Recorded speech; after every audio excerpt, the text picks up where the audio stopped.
Not only does the internet allow us to communicate our appeals sort of as we're working on the entries, when editors come across something that is particularly challenging or that they just feel in their gut must go back earlier, but the internet has also brought us an amazing availability of digitized text of all kinds. So those allow people from their armchairs to potentially scour through old menus from the 19th century through the New York Public Library's Menus Project, or obscure newspapers that are, of which facsimile images are available online.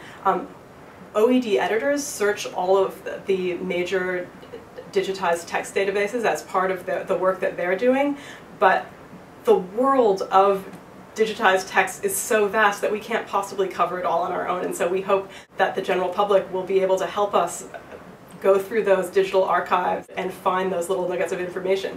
But that's not the only thing. It's also that the more people we reach, you may have just watched an old episode of Saturday Night Live that contained the first example of Party Animal, and we don't have a way of finding that kind of information by database searching or in our own archives. So you're telling us, I remember this, I know this happened and it was broadcast on this date. We can then go and confirm that, verify it, and include it as part of our record of the language. Increasingly, we're seeing more of those non-traditional sources come about.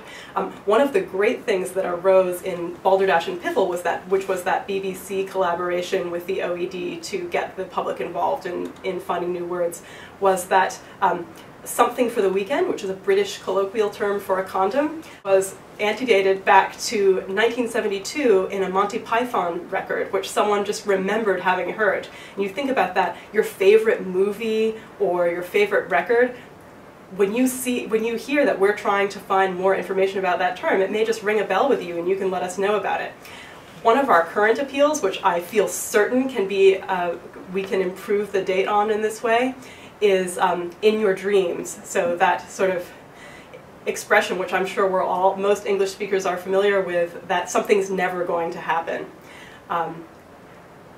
Him become the President of the United States in his dreams. Our first example of that is from 1986, and it's from the Usenet archives on Google. But it just, the native speaker's intuition says this has to be earlier.